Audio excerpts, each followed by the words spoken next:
अस्सलाम वालेकुम student, this is miss खटक। आज हमारे पास है प्रॉब्लम नंबर 19.6। ये हमारे पास 19 चैप्टर है, सेकंड ईयर का हमारे पास डॉन ऑफ मॉडर्न फिजिक्स के चैप्टर से 6 प्रॉब्लम है। 9 केवी 9 kilo electron what X-ray photon is fired at a carbon target and compton scattering occurs. Find the wavelength of the incident photon and wavelength of the scattered photon from scattering angle of A 30 degree and B 60 degree। क्या कह रहे हैं कि हमारे पास एक 90 kilo electron वाट X ray photon है, इसको हमने फाइंड किया है और कार्बन टारगेट पे हमने पे बम्बार्ड किया है। तो हमारे पास जो कंफटान स्कैटरिंग है वो हमारे पास अक्कर हो जाती है, कंफटान स्कैटरिंग हो जाती है। तो इस कंफटान स्कैटरिंग के लिए हमने क्या find the wavelength of the incident photon. जो फोटॉन हम बम्बार्ड कर रहे हैं उसके हमने इंसिडेंट वेवलेंथ फाइंड करनी है और वेवलेंथ ऑफ स्कैटर्ड फोटॉन। हमने स्कैटर्ड फोटॉन जो हमारे पास फोटॉन स्कैटर्ड हो जाते हैं उसके हमने एंगल फाइंड करने हैं, स्कैटरिंग एंगल फाइंड करना है और वेवलेंथ हमने स्कैटर्ड फोटॉन की वेवलेंथ फाइंड करनी है स्कैटर्ड फोटॉन की। ठीक है, एक हमारे पास जो फोटॉन है वो 30 डिग्री पे हमारे पास स्कैटर्ड और दूसरा हमारे पास 60 डिग्री पे। दो ये हमने वेवलेंथ फाइंड करनी है और एक हमने इंसिडेंट इलेक्ट्रॉन फोटॉन के लिए वेवलेंथ फाइंड करनी है। टोटल हमने 3 वेवलेंथ्स फाइंड करनी है। तो देखते हैं जी, डेटा लिखते हैं। हमारे पास क्या है, energy of X rays photon E हमारे पास गिवन है 90 किलो इलेक्ट्रॉन वाट। अब इसको हमने जोल इलेक्ट्रॉन वाट में चेंज करना है, तो उसके लिए हम क्या करेंगे, जोल में चेंज करेंगे इलेक्ट्रॉन वाट को। तो 90 किलो इलेक्ट्रॉन वाट, अब किलो में क्या होता है 1000 होता है, तो 90 मल्टीप्लाई 1000 तो ये हमारे पास 90,000 इलेक्ट्रॉन वाट हो जाएगा। अब ये हमारे पास एक इलेक्ट्रॉन वाट कितने की इक्वल होता है 1.6 एक्सपोनेंशियल माइनस 19 जूल।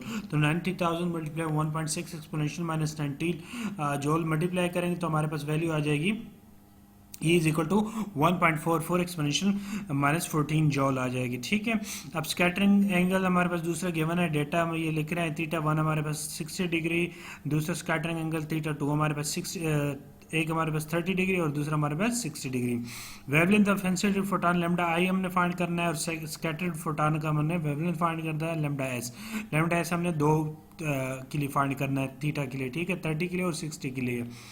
तो for wavelength of incident photon हम फार्मूला में पता है E is equal to H F होता है और हमारे पास C is equal to F lambda. तो एफ की जगह हम क्या फुट करते हैं सी और लेमडा, तो यहाँ से हमारे पास E is equal to H C और लेमडा आ जाता है, यानी E is equal to H C और लेमडा आई। ये हमारे पास इंसिडेंट फोटॉन को रिप्रेजेंट करता है। अब नेक्स्ट हमारे पास क्या है, लेमडा हमने फाइंड करना है, तो लेमडा की वैल्यू यहाँ हमारे पास रिप्लेस हो जाएगी, ई हमारे पास यहाँ जाएगा और लेमडा आई हमारे पास यहाँ चला जाएगा। तो यहाँ से हमारे पास क्या आ जाएगा, lambda I is equal to H C और ई वैल्यू पुट कर लेंगे। एच हमारे पास प्लांट कांस्टेंट वैल्यू में पता है 6.63 एक्सपोनेंशियल माइनस 34, सी कांस्टेंट है, लाइट स्पीड है 3 एक्सपोनेंशियल 8 है। ई हमारे पास गिवन है जो हमने फाइंड किया 90 किलो इलेक्ट्रॉन वाट थी, इसको हमने जॉल में चेंज किया तो हमारे पास 1.44 एक्सपोनेंशियल माइनस 14 आया है।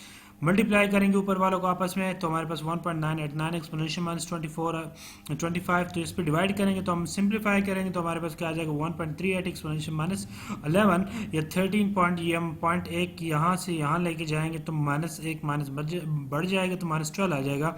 अब ये जो 12 होता है वो हमारे पास पीको मीटर होता है, एक्सपोनेंशियल माइनस 12 पीको की इक्वल होता है। तो lambda I is equal to 13.8 pico metre, ये हमारे पास इंसिडेंट जो फोटॉन है उसके लेमडा का ये हमारे पास वैल्यू आ जाएगी 13.8।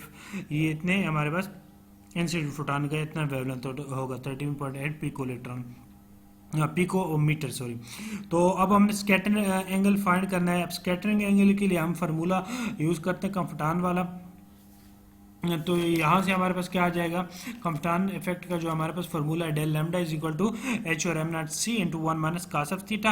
अब थीटा हमारे पास क्या है गिवन है और डेल हमारे पास देखो डेल लैम्डा हमारे पास गिवन नहीं है डायरेक्ट, तो हम हमारे पास दूसरे क्या जी है स्कैटर्ड और इंसिडेंट। तो डेल लैम्डा की वैल्यू हमारे पास डेल एस यानी scattered minus del I incident. Scatter में से हम इंसिडेंट वेवलेंथ निकालेंगे तो हमारे पास डेल यानी चेंज इन वेवलेंथ आ जाएगा, या हमारे पास जो है कंफटान शिफ्ट जिसको हम कहते हैं वो आ जाएगा। तो del s minus del i is equal to h और m naught c into 1 minus cos of theta. तो हमने क्योंकि स्कैटर फाइंड करना है तो लेमडा एस ही हमारे पास इक्वेशन माइनस इक्वेशन किस साइड पे आएगा, तो ये हमारे पास लेमडा आई प्लस हो जाएगा। तो अब हम वैल्यू फाइंड करते हैं। अब एम नॉट हमारे पास रेस्ट मेस्ट ऑफ इलेक्ट्रॉन, सी हमारे पास स्पीड ऑफ लाइट, तो 9.1 एक्सपोनेंशियल माइनस 35 1 मल्टीप्लाई 3 एक्सपोनेंशियल 8, और एच हमारे पास Planck constant 6.63 exponential minus 34 joule second. तो स्कैटर्ड अब 30 डिग्री के लिए scattered wavelength when theta is equal to 30 degree. बाकी अब वैल्यू हम पुट कर लेंगे। ये हमने एच की वैल्यू पुट की, हमने M naught rest mass of electron और ये सी की value into 1 minus cos 30 plus हमने जो लेमडा आई, ये हमने जो इंसिडेंट वैल्यू अब फाइंड किया है ये वाली वैल्यू 13.8 पिकोमीटर, तो ये हमने वैल्यू प्लस कर दिया है 13.8 एक्सपोनेंशियल माइनस 12। अब सिंप्लीफाई करेंगे तो हमारे पास क्या हो जाएगा, ये हम इस पर डिवाइड कर लेंगे तो हमारे पास क्या हो जाएगा 2.429 एक्सपोनेंशियल माइनस 12, और हमारे पास cos 30 हमारे पास 0.866 होता है, और प्लस हमारे पास वही टर्म आ जाएगी लेमडा आई की।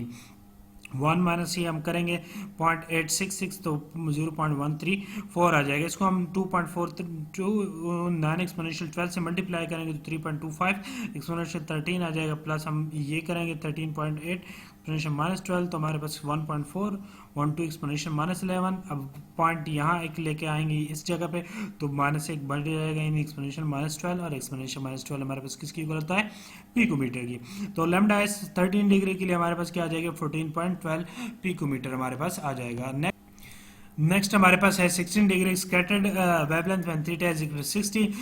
बाकी सारी चीज़ उसी तरह सेम है, जिस हमने एंगल चेंज करना है थीटा, वही फार्मूला हम डायरेक्ट लिख लेंगे। लेमडा एस प्राइम इसको कह देंगे, दोनों स्कैटर्ड है तो उसको थोड़ा डिफरेंशिएट कर लेंगे, प्राइम कर लेंगे एच और m naught c into 1 minus cos of theta plus lambda आई, ये हमारे पास बाकी वही चीज़ आ जाएगी।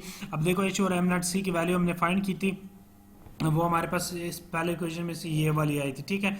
ये हमारे पास क्या थी, ये एच और एम नॉट सी, ये वाले एच और एम नॉट सी थी, इसको हमने सिंप्लीफाई किया तो हमारे पास ये 2.429 एक्सपोनेंशियल 12 आया था। तो ये हम डायरेक्ट लिख लेंगे 2.42 exponential 12 1 minus cos 60 degree, plus हमारे पास इंसिडेंट एंगल हमारे पास है, सॉरी इंसिडेंट वेवलेंथ 13.8 पिकोमीटर, या एक्सपोनेंशियल माइनस 12 मीटर है। ये हमारे पास जो कास 60 है वो हमारे पास क्या आ जाता है 0.5 आ जाता है। 1 माइनस 0.5 करेंगे तो 0.5, ये इसके साथ मल्टीप्लाई करेंगे तो हमारे पास 1.2145 एक्सपोनेंशियल माइनस 12 आएगा, प्लस हम ये टर्म कर लेंगे तो हमारे पास 1.50 एक्सपोनेंशियल माइनस 11 आ जाएगा। यहाँ से हम क्या करेंगे तो पॉइंट हम यहाँ से यहाँ आ जाएगा 5 और 0 के बीच में आ जाएगा, तो 15 और 1 माइनस 1 बढ़ जाएगा, तो हमारे पास क्या आ जाएगा लेमडा एस प्राइम हमारे पास यानी scatter angle for 60 degree 15 exponential minus 12 आ जाएगा, और माइनस 12 जो हमारे पास पिको की इक्वल होता है यानी लेमडा एस, यानी हमारे पास जो स्कैटर एंगल फॉर 60 डिग्री है वो हमारे पास 15 पिको मीटर आ जाएगा। तो ये था हमारे पास आज का प्रॉब्लम। हमने 3 वेवलेंथ फाइंड करने थे। एक्सरे जो इंसिडेंट फोटॉन का हमने फाइंड करना था वेवलेंथ, वो हमारे पास 13.8 पिकोमीटर था। स्कैटर्ड फोटॉन के हमने 2 एंगल्स के लिए वेवलेंथ फाइंड करने थे, एक 30 के लिए एक 60 के लिए। 60 के लिए हमारे पास 15 पिकोमीटर और जो 30 के लिए हमारे पास 14। देखो एंगल हमारे पास कम आया है, जो वेवलेंथ एंगल कम है तो हमारे पास जो वेवलेंथ है वो भी हमारे पास थोड़ा सा कम आया है। हमारे पास 14.12 एक हमारे पास वेवलेंथ आया है, और दूसरा हमारे पास 16, दोनों के लिए हमारे पास डिफरेंट वेवलेंथ आया है। ये हमारे पास कम वैल्यू है, ज़्यादा डिग्री के लिए कम वैल्यू है, यानी 15 एक्सपोनेंशियल माइनस 12 बड़ी रकम हमारे पास क्या होती है, कम होती है नेगेटिव साइन में ना। तो दूसरा हमारे पास एक हमारे पास 15 पिकोमीटर आ गया और दूसरा हमारे पास 14.12 पिकोमीटर, ठीक है। तो ये थे आज के हमारे पास प्रॉब्लम्स। नेक्स्ट प्रॉब्लम इंशाल्लाह नेक्स्ट वीडियो में। अगर आपको मेरे वीडियोस वगैरह से मदद मिलती है तो मेरे चैनल को सब्सक्राइब कीजिएगा, लाइक कीजिएगा, कमेंट कीजिएगा। इसके अलावा आपने और पिछले चैप्टर के अगर वीडियोस देखने हैं तो लिंक सारों के डिस्क्रिप्शन में है चैप्टर वाइज। और ये अगर आपने PDF में नोट्स ये डाउनलोड करने हैं तो ये मैं अपने ब्लॉग पे अपने वेबसाइट पे दे दूंगा, forloveofthephysics.blogspot.com की वेबसाइट पे, लिंक डिस्क्रिप्शन में है, वहाँ से आप PDF में डाउनलोड कर सकते हैं। नेक्स्ट वीडियो इंशाल्लाह नेक्स्ट प्रॉब्लम नेक्स्ट वीडियो में। आज के लिए इतना काफ़ी, थैंक्स।